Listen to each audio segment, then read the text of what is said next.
God, what was it? Because I was curious about a lot of the crypto stuff, and but it needs to be able to be used in the real world. Otherwise, it's just, greater fool theory, right? Greater fool theory is just like, hey, it's worth as much as long as more people want to buy it from me. But as soon as you don't want to be the last one holding the bag, kind of thing. So a lot of crypto is greater fool theory in action. It's just hype over hype and hype, and then the crash happens and everybody loses their money. Well, you lose it if you sell it, unless you hodl. Hashtag not financial advice. But yeah, I was interested. So, I looked at a lot of different chains and different things on how to program stuff. Like Binance's chain was actually pretty easy to create, like sub projects fairly cheaply. Trying to do that like on Ethereum's like really expensive. And if you're like minting like NFTs and those types of things, it can get kind of crazy. So it was interesting, but I kind of messed around with all the projects out and available. And inevitably, the coding aspect and the actual real world utility is just not there for 99% of the crap in the crypto sphere.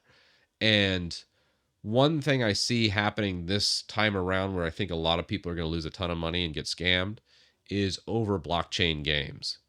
And I think I watched a clip from Pirate Software. So this is not my own personal thoughts. I was definitely influenced by him, but it made a lot of sense after. So I'm not a game developer, but I followed a lot of different stuff, and I'm like, guys, these games suck. Like maybe you got like a web page and you buy some cards, but you can't really even go back and forth and fight. Like you can't even do like a Magic the Gathering kind of game.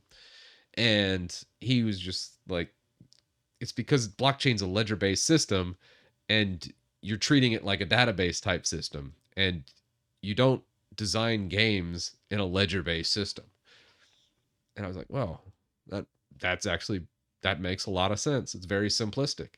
So a lot of these fools spending, dumping a bunch of money into these blockchain games, going, "This is the future," are just going to get scammed. So, anyways, yeah, that's my thoughts on that. Yeah, people lose more money on gotchas. We're going to the casino. I mean, it's fun as long as you're okay knowing you're going to the casino. That's the thing. I think too many people think, oh, well, this is a sure thing. The degenerate gamblers out there. I don't mind if you go spend your money on something like that, is as long as you're okay if it just disappears.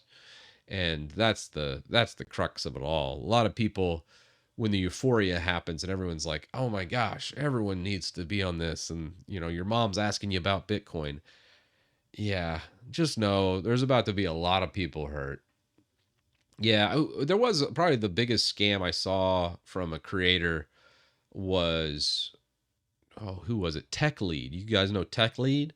He did the million token and scammed his entire audience on that.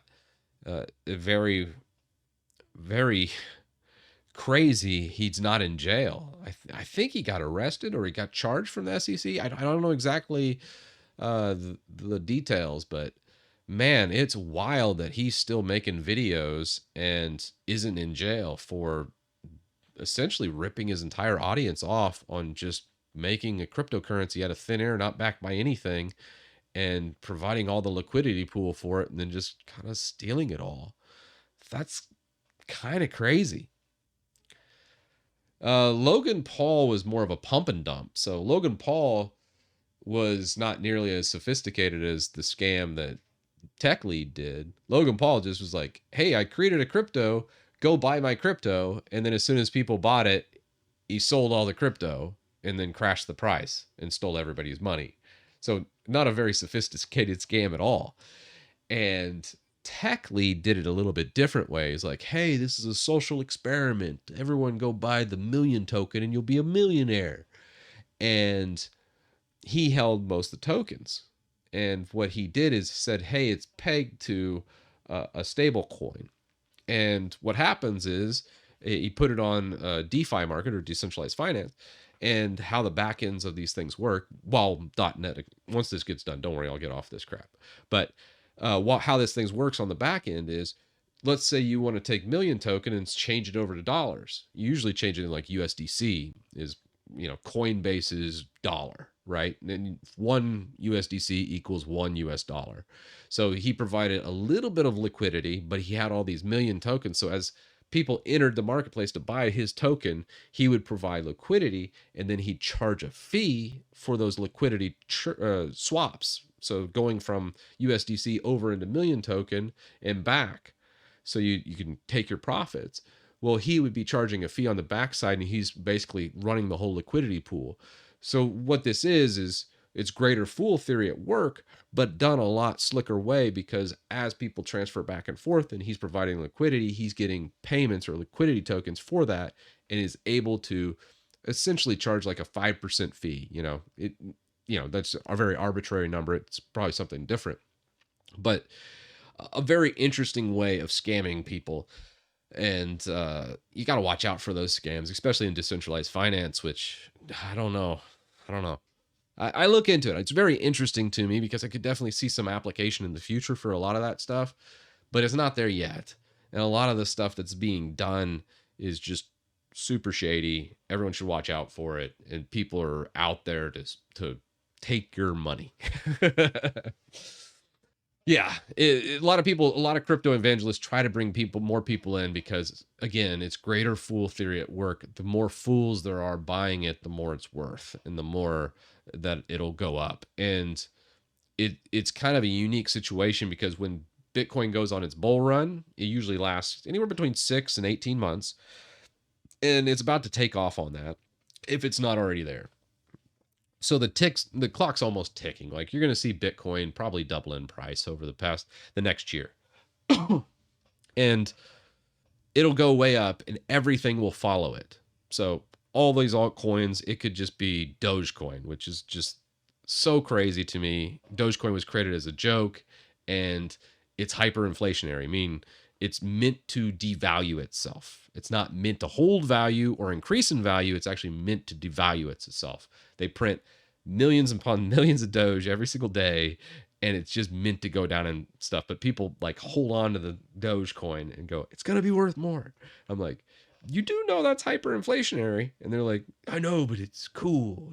It's going to go up. Elon's all about it. And I'm like, you should Google the term hyperinflationary. You might be surprised what you find. But that's just a suggestion. Don't mind me. No, you shouldn't buy any coin. Don't buy an influencer coin ever. No. If you see CTT coin, no. Wait till I give you some and then sell it if you can. Someone has to provide liquidity for the liquidity pool to do the exchange, and that's not going to be me. Oh, man. Have you been to a casino? If so, how much have you won and lost? Yeah, I've been to a casino a couple times. Usually I'd go, and my favorite is probably craps. If you play craps with a good system, you actually can get a little bit above a 50% win rate. It's the best game to learn if you're gonna want to go to a casino on a regular basis. Blackjack, if you're really good with numbers. My dad actually got kicked out of a bunch of casinos. He actually got blacklisted from a few casinos in the early 80s from counting cards. I'm not that good with math though. And yeah, blackjack's fun, but I have worse than a 50% win rate. And most games in casinos you're going to lose. And yeah. But yeah, no, I'm not in the positive for any means. Anytime I go, usually I have a set amount, like $100 or $200. You go in and you're like, hey, we're just gonna have fun. Whenever this is gone, it's gone.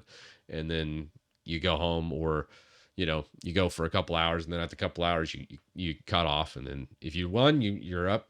You go home. But those cutoffs are super important.